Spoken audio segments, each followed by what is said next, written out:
आपल्या वृंदावनी फॅशन कटा या चॅनलमध्ये तुम्हा सर्वांचे खूप खूप स्वागत। आज आपण पाहणार आहोत की आपला जो शिवण क्लास केलेला आहे आपण किंवा आपला बिझनेस जो सुरू केलेला आहे स्टिचिंगचा, तर तो एकदम असं पुढे कसा न्यायचा, पुढच्या स्टेपला कसा न्यायचा।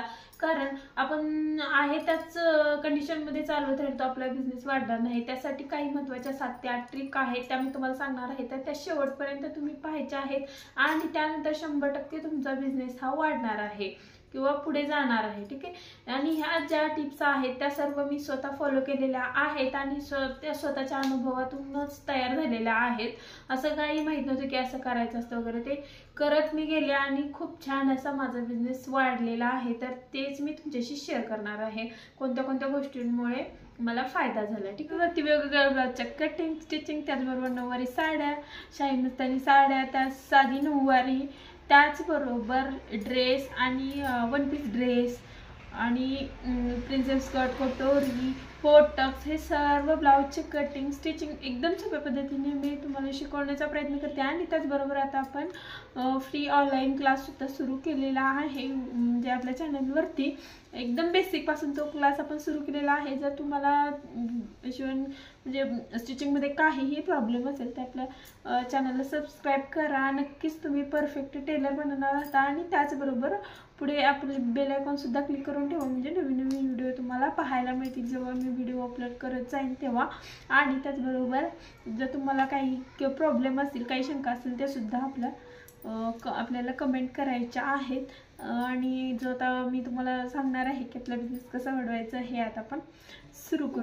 तर एक म्हणजे आपण जेव्हा शिवण क्लास केला आणि शिवायला सुरू केलं, तर त्यानंतर बाहेर लोकांना कोणालाही माहित नसतं की बाबा इथे ब्लाऊज शिवून मिळतात किंवा ड्रेस शिवून मिळतात, जे काही असेल ते स्टिचिंगचं। तर त्यासाठी आपल्याला काय करावं लागलं, एक छोटासा फ्लेक्स आपल्या गॅलरीमध्ये किंवा दरवाजामध्ये, आपल्या दारामध्ये बाहेर लावून द्यायचा आहे। आता तुम्ही कुठे राहताय त्याच्यावरती ते डिपेंड आहे।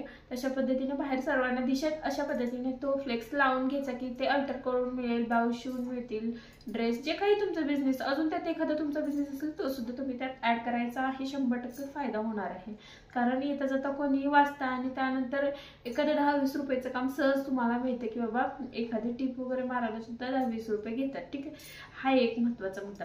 त्यानंतर दुसरा म्हणजे जेव्हा पण आपण बाहेर जातो, फिरायला जातो, स्कूलमध्ये जातो, भाजीला जातो, जिकडे पण जातो तिकडे पण आपल्याला सांगायचं आहे की मी स्टिचिंग करते, मी हे शिवते ते शिवते, किंवा जे पण तुम्ही शिवलेला आहे त्याचे व्यवस्थित फोटोज आपण काढून घ्यायचे आणि ते सुद्धा आपल्याला बाहेर गेल्यानंतर दाखवायचे आहेत। वेगवेगळ्या लोकांचे, महिलांचे जे आहे ते कॉन्टॅक्ट आपल्याला घेऊन ठेवायचे, नंबर सेव्ह करून ठेवायचे, त्यांना सुद्धा आपला नंबर द्यायचा आहे, कधीला गरज लागली तर या असं। आणि जे पण दुकानं वगैरे आहेत बाहेर जे स्टिचिंग करतात महिला किंवा जे ट्रेनिंग मध्ये असणारे मोठे मोठे टेलर आहेत, त्यांच्यापेक्षा आपली शिलाई सुद्धा कमी सांगायची आहे, कमी आहे। आणि त्यानंतर व्यवस्थित काम पण करून द्यायचं, कमी शिलाई असली तरी। आणि परफेक्ट फिनिशिंग सहित काम दिल्यानंतर, आवडल्यानंतर 10-20 रुपये जरी वाचले तरी कस्टमर तुमच्याकडे येणार आहे। त्यानंतर दुसरी एक टिप म्हणजे जेव्हा तुम्ही जे फोटो काढलेले आहेत ते आपल्या मोबाईलच्या स्टेटसलाच ठेवायचे आहेत। स्टेटसला जेव्हा आपण फोटो ठेवता, प्रत्येक जण आपले स्टेटस हे दिवसातून एकदा तरी पाहतं। तुम्ही जे पण नवीन शिवले, नवीन काही केलेला सुद्धा, तर त्याचा फोटो एक छान घ्यायचा आणि तो स्टेटसला ठेवून द्यायचा। कारण त्यामुळे काय होतं, प्रत्येक जण बघतं आणि सगळ्यांना माहित होतं। प्रत्येकाला आपण काय हे शिवले ते शिवले दाखवू शकत नाही, त्यापेक्षा स्टेटस ठेवायचं। जे पण कॉन्टॅक्टमध्ये आहेत त्यासाठी मी सांगितलं की आपले कॉन्टॅक्ट नंबर हे वाढवायचे आहेत। आणि त्यानंतर मग ते फोटो जेव्हा आपण स्टेटस ठेवतो तेव्हा नक्कीच लोक पाहतात आणि हे कसं शिवलं ते ज्यांना पण पाहिजे ते नक्की विचारतात।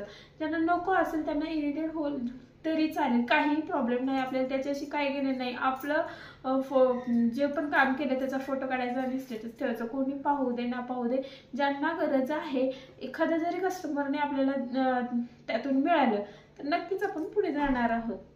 आणि खरंच खूपच महत्त्वाचा फायदा आहे या स्टेटसमुळे आपल्या कामासाठी।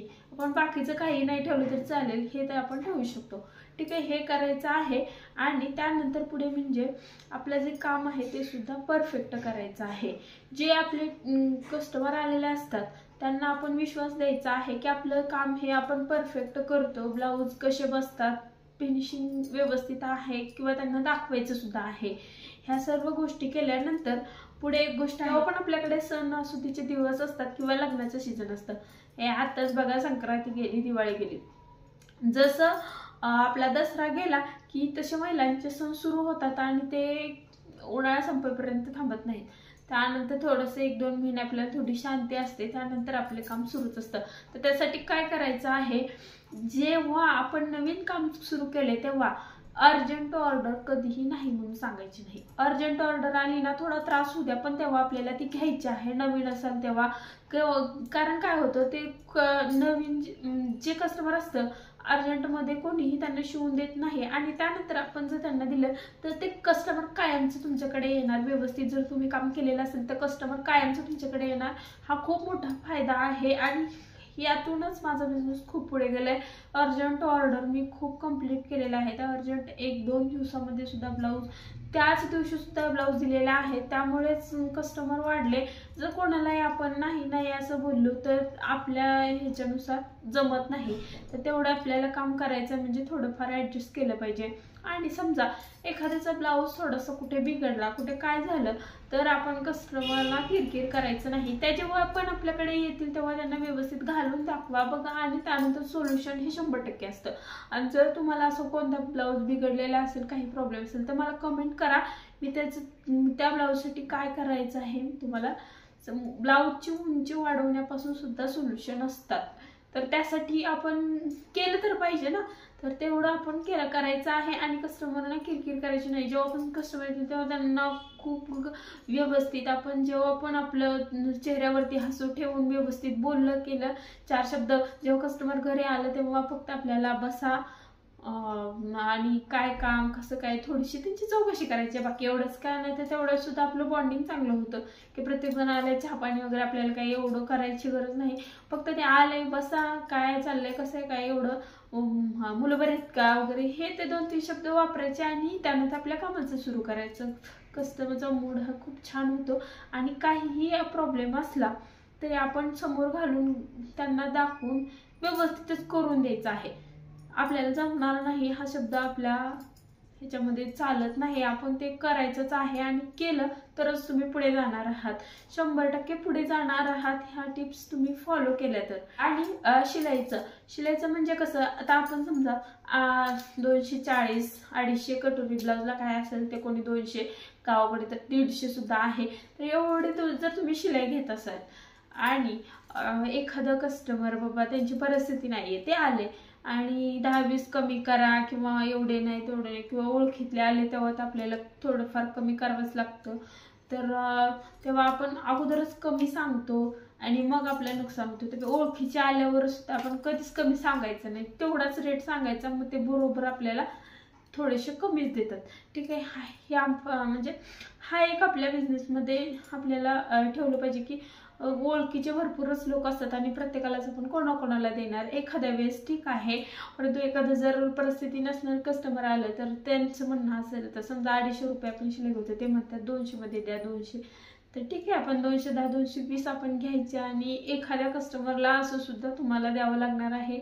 काही नाही, आपण काहीही न करण्यापेक्षा ठीक आहे एवढं केलं तरी काहीही आपल्याला इतकं नुकसान होत नाही. आपला जो बिझनेस आहे तो आपण एकदम खालच्या लेवलपासून सुरू केलेला आहे, त्याला आपल्याला खूप वरती जायचं, तर त्यासाठी खूप मेहनत करावी लागणार आहे.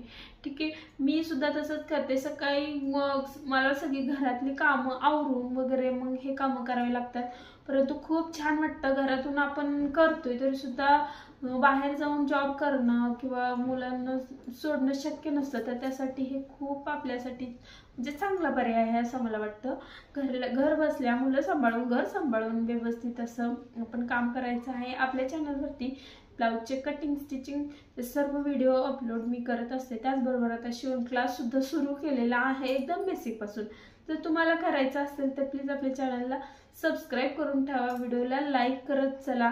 आणि ह्या ज्या टिप्स आहेत 7-8 टिप्स मी तुम्हाला सांगितलेल्या आहेत त्या नक्की लक्षात ठेवा आणि त्या पद्धतीने काम करा, नक्कीच पुढे जाणार आहात. आणि ह्या टिप्स तुम्हाला कशा वाटल्या, तुमच्यासाठी महत्त्वाच्या आहेत का, हे सुद्धा मला कमेंट करून सांगायला विसरू नका. तर आपण लवकरच पुढच्या व्हिडिओमध्ये पाहू. जो व्हिडिओ आहे तो पूर्ण पाहिल्याबद्दल खूप खूप धन्यवाद.